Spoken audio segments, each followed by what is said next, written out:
Kapamilya, nagbabagang mga balita, pumuputok ang mga istorya ngayong araw. Live sa ABS-CBN News Channel, Kapamilya Channel, A to Z, Jeepney TV at All TV 2. Mga impormasyong mahalaga live din sa YouTube at TikTok. No more, no less. Hatid ng TV Patrol Express. Sa ulo ng ating mga balita, isa ang patay habang tatlong sugatan matapos araruhin ng UV Express ang ilang motorsiklo sa kahabaan ng Commonwealth Avenue sa Quezon City ngayong Biyernes ng tanghali. Base sa paunang impormasyong nakalap ng ABS-CBN News, may nakagit-gitan umanong truck ang UV Express. Hinabol umano ito ang truck hanggang sa maararo niya ang 13 motorsiklo at isang kotse sa daan. Tirangkang tumakas ng UV Express driver na sinubukan pang habulin ng ibang motorista. Kalaunan ay naharang at nahuli rin ang driver. Nasa kustudiya na siya ng Quezon City Police District Traffic Sector 5. Abangan ang iba pang detalye ng balitang yan mamaya sa TV Patrol, 6:30 ng gabi. Sinuspindi na ng Land Transportation Office ng 70 araw ang lisensya ng driver ng minibus na nagmura at nambastos sa traffic enforcer na sumita sa kanya sa NAIA. Sa nag-viral na video, pinaalis ng traffic enforcer ang driver dahil bawal tumigil o maghintay ang mga sasakyan sa lugar na tinambayan niya. Pero imbis na sumunod, nagalit ang driver. Minura at nag-dirty finger pa siya sa enforcer. Nag-issue na rin ng show cause order ang Land Transportation Franchising and Regulatory Board laban sa driver, pati na sa kanilang kooperatiba. Pinadadalo sila sa pagdinig para magpaliwanag tungkol sa insidente. Muli namang nagpaalala sa mga motorista si Acting Transportation Secretary Giovanni Lopez na huwag pairalin ang init ng ulo sa pagmamaneho. Niyanig na naman ng lindol ang Mindanao. Tumama ang magnitude 6 na lindol sa General Luna, Surigao del Norte pasado alas 7 ngayong Biyernes ng umaga.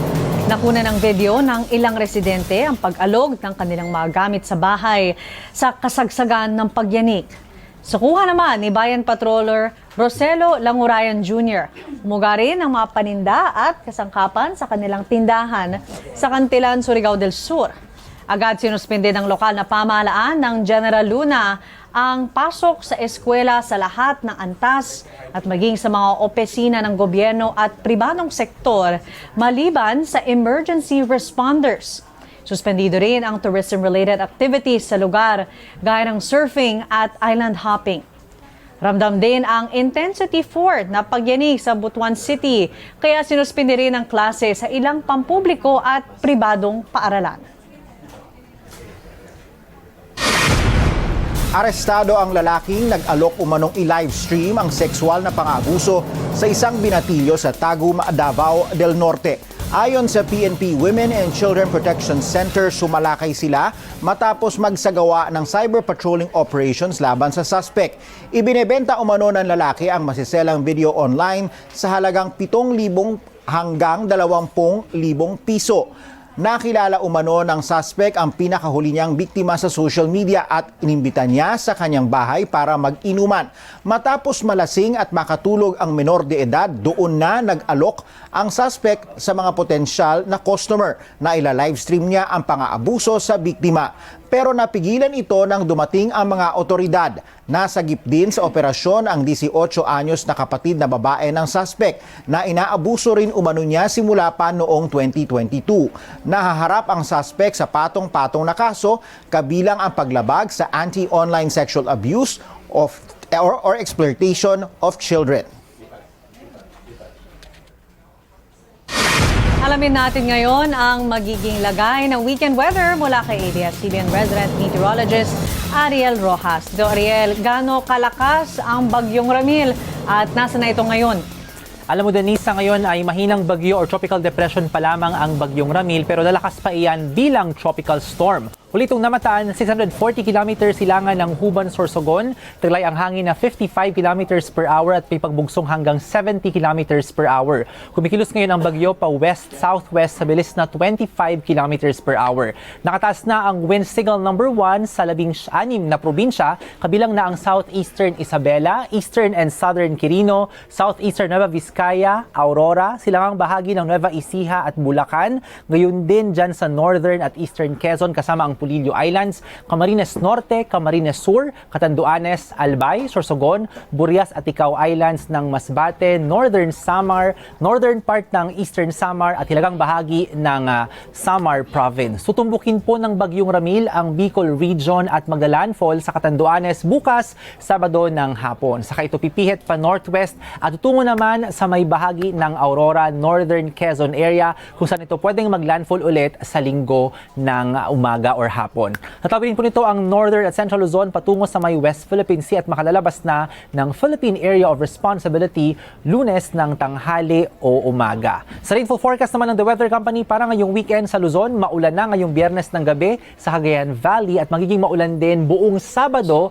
sa Southern Luzon, lalo dyan sa may Kabikulan. Meron ding mga pagulan sa hapon at gabi ng Sabado sa may Central at Northern Luzon, lalo sa Cagayan Valley. Sa linggo naman, buong araw maulan sa Northern Luzon, lalo po sa Region 2, uulan din sa ilang bahagi ng Central Luzon, Calabarzon at Mindoro sa hapon at gabi. Sa ibang bahagi ng bansa, maulan din Biyernes ng gabi hanggang Sabado na ng gabi sa Visayas, habang hapon naman maulan sa Palawan, Zamboanga, Northern Mindanao, Sorsogon at Caraga. Sabado po iyan. Mas kaunti ang asahang ulan pagsapit ng linggo sa Palawan, Visayas at Mindanao.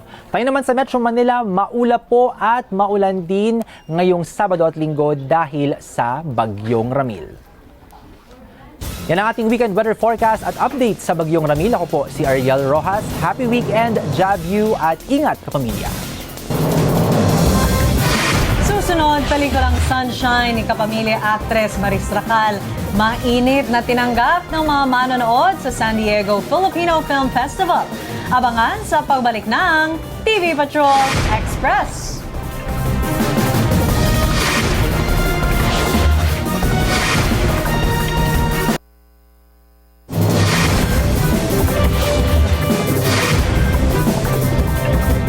Nagbabalik ang TV Patrol Express, natagpuan na ang dalawang OFW sa Hong Kong na naiulat na nawala habang nasa hiking sa Lung Moon Country Trail. Ayon sa Migrant Workers Secretary Hans Leo Kakdak, ligtas ang dalawang Pinay na kinilalang sina Aimee Pabuaya at Aleli Tibay. Anya, nakatanggap ng tawag ang kanilang Migrant Workers Office sa Hong Kong na nakita na ang dalawa nung Huwebes ng gabi at dinala sa istasyon ng pulis. Kukunan naman sila ng salaysay para malaman ang tunay na nangyari. Isa sa ilalim din sila sa counseling. Susubukan rin makipag-ayos ng dalawa sa kanilang mga employer. Matapos i-terminate ang kanilang mga kontrata kasunod ng kanilang pagkawala. Sakaling hindi sila pagbigyan, aayusin na ng pamahalaan ang kanilang pag-uwi sa bansa.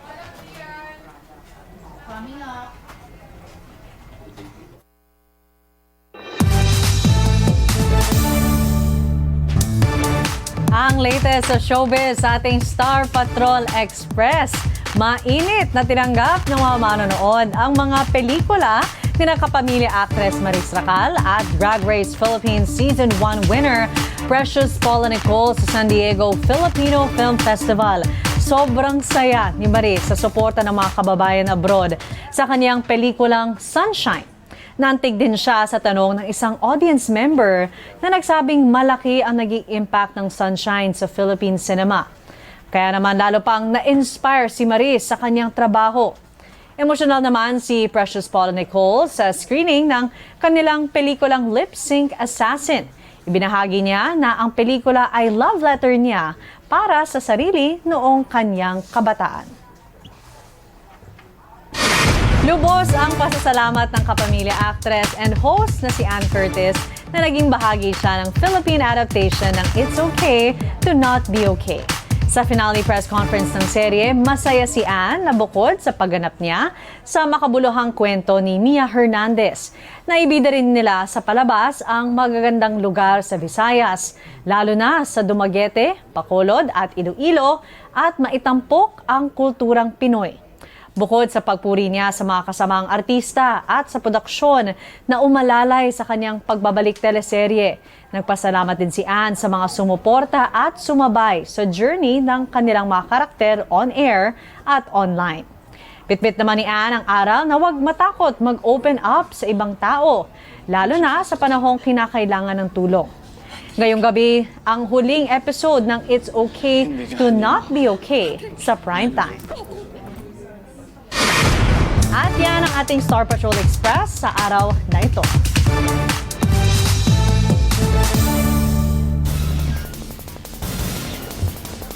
Yan. Ayan, so meron ka bang last minute reminders uli sa Opo. mga babagyuhin? Again po, sana po ay maganda tayo dahil magiging maulan ang ating weekend lalo sa Luzon at sa Eastern Visayas. Pati po Metro Manila makakaranas ng pagpaulan ng bagyong Ramil. So kung natira po kayo sa mga bahaing lugar, low-lying areas, tabing ilog, tabing creek, at yung mga mountainous areas, no, pwede yun yung makaranas ng landslide. So mag-ingat po tayo, magplano at maghanda. Pero sinasabi mo nga rin kanina, Ariel, pwede mag-change yung forecast, di ba? Pero syempre, kapag tayo ay laging informed at nakatutok sa updates ukol sa bagyo, syempre, mas informed yung ating mga decision. Kung ready na tayo, talagang, ready ka na eh. Ready na. Okay, basta ready na tayo mag-weekend. At ready na rin tayo mag-goodbye. At yan ang mga nagbabagang balita. Huwag pong kalimutang mag-LSSC, like, share, subscribe, and comment sa YouTube at TikTok. Sa ngalan ng aming kasamang si Jeff Canoy, ako po si RG Cruz. Get well, Jeff. Mga kapamilya, bukod sa YouTube at TikTok, napapanood na rin live ang TV Patrol Express sa ABS-CBN News Channel, Kapamilya Channel A to Z, Jeepney TV at All TV 2. Ako po si Ariel Rojas. At ako po si Denise Densay. Maraming salamat at happy weekend, mga kapamilya. See you Ingat next po, week. ingat. Happy weekend! Ingat!